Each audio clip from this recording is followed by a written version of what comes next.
الشفا میں ہے کہ حضور صلی اللہ علیہ وسلم کی 3 مشہور اونٹنیاں ہیں، اضبا، صحبا، قصوا۔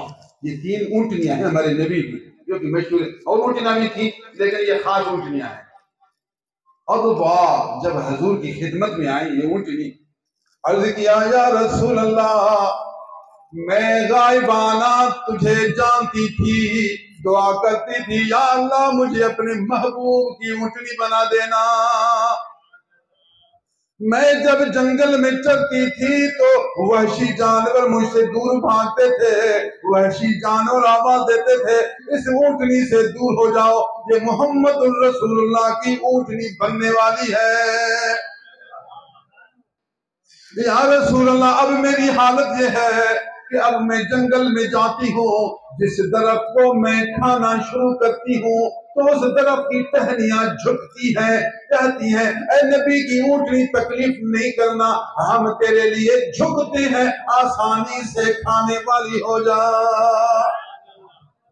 عجب بات ہے، میں اس درخت کے پتوں کو کھا رہی ہوتی ہوں تو دوسرے درخت سے آواز آتی ہے اے میرے محبوب کی اونٹنی مہربانی کرو ہمیں بھی خدمت کا موقع دیجئے، کچھ ہمارے پتے بھی کھا لیجئے۔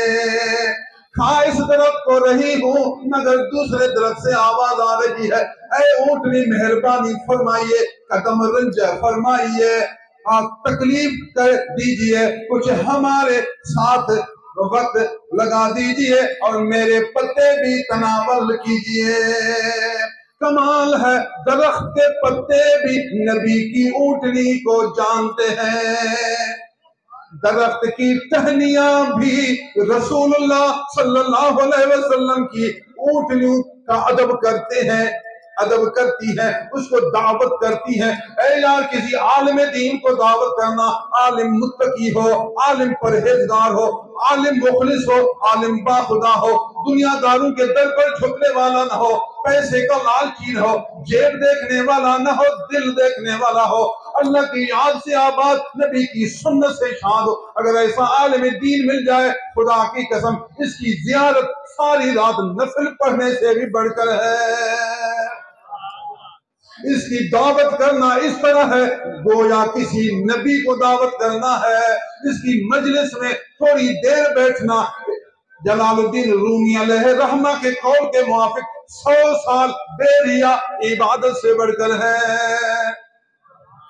محقق عالم ہے، عارف ہے، یک زمانہ صحبت با اولیاء، یک زمانہ تھوڑی دیر بہتر 100 سال تک کمال یہ انہوں نے پہچان لیا یہ نائب نبی ہے، یہ عارف باللہ ہے، یہ متقی جوان ہے، یہ محسن انسان ہے، یہ محبوب رحمان ہے، اس کی محبت اللہ کی محبت کا ذریعہ ہے۔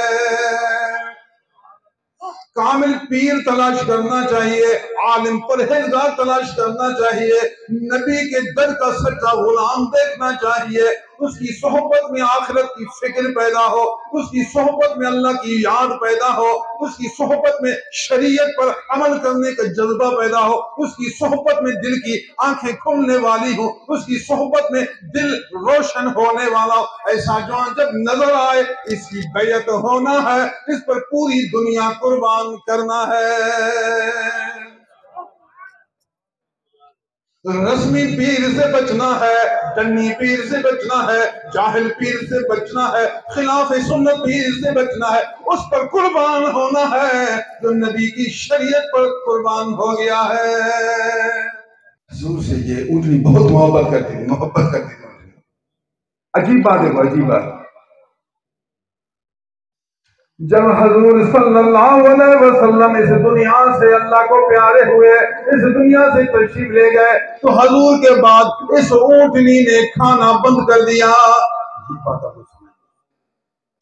اضبا اونٹنی نے حضور کی محبت میں جب دیکھا میرے محبوب نظر نہیں آ رہے تو ایسی حالت پیدا ہوئی، جدائی میں ایسی کیفیت پیدا ہو گئی جو کھانا نہیں چلتا، پانی اندر جاتا نہیں، اندر میں دکھ ہے، اندر میں درد ہے، بے قراری ہے، حالت اضطراری ہے، کھانا نہیں چلتا، پانی نہیں چلتا، نہ اونٹنی کھاتی ہے، نہ پیتی ہے، نہ نیند کرتی ہے، بیچاری دبلی ہوتی گئی یہاں تک کہ یہ اونٹنی بھی اپنے یار سے پہنچ گئی۔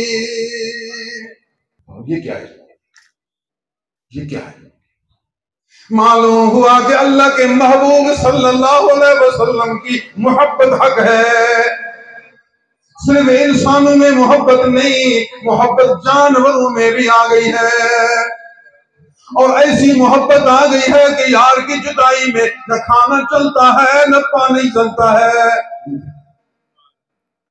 حدیث کے لفظ ہیں لم تاکل ولم تشرب، لم تاکل ولم تشرب، عموماً دھوکہ ہوتا ہے، اپنے آپ کو مارنا ناجائز ہے۔ مولوی صاحب اپنے آپ کو وَلَا تُلْقُوا بِأَيْدِيكُمْ إِلَى التَّهْلُكَةِ، اپنے آپ کو ہلاکت میں ڈالنا ناجائز ہے، اپنے آپ کو مارنا ناجائز ہے، قتل نفس ناجائز ہے، خودکشی کرنا شریعت میں حرام ہے، اپنے آپ کو مارنا ناجائز ہے۔ پھر اس اونٹنی نے کیوں نہیں کھایا، اس نے کیوں نہیں پیا، اپنے آپ کو کیوں مارا؟ یہ تو شریعت کے خلاف ہے، یہ تو گناہ کا کام ہے۔ ہم شریعت کی بات کرتے ہیں، اس نے بظاہر دیکھو تو گناہ کا کام کیا؟ کیوں گناہ کا کام کیا؟ یہ ایک سوال تھا، ایک اشکال تھا، ہم ظاہر بھی ان کو اشکال پیدا ہو سکتا ہے۔ اس کا جواب یہ ہے کہ ایک ہے ارادتاً کھانا بند کرنا، ارادتاً پانی بند کرنا، اور دوسرا ہے اضطراراً بے اختیاری۔ اونٹ نے ارادے سے کھانا بند نہیں کیا، اونٹ کے اندر محبت تھی، اونٹ کے اندر ایک حالت تھی، یار کو دیکھ کر اندر میں راحت تھی، جب یار نظر نہیں آتے تو بے قراری تھی، بے قراری میں کھانا نہیں چلتا۔ دیکھو انسان کو اگر دکھ زیادہ ہو تو کھانا نہیں چلتا، پریشانی زیادہ ہو تو کھانا نہیں چلتا، کہے گا یار کھانا چلتا نہیں، کیا ہوگا بھائی کیا ہوگا؟ بیٹے کا حادثہ ہوا، جب دکھ ہوتا ہے تو کھانا نہیں چلتا۔ یار جب کھانا خود بخود نہ چلے، بے اختیاری نہ چلے، اضطراری نہ چلے، تو پھر وہ حساب میں نہیں ہوتا۔ یہ محبت کا نتیجہ ہے، یہ وجد کی ایک کیفیت ہے، اس سے سوال نہیں ہوگا۔ جان بوجھ کر اپنے آپ کو مارے تو حساب ہوگا، بے اختیاری کھانا بند ہو جائے ملے تو یہ کمال ہوگا۔ ایک اشکال تھا، میں نے اس کا بھی حل کر دیا۔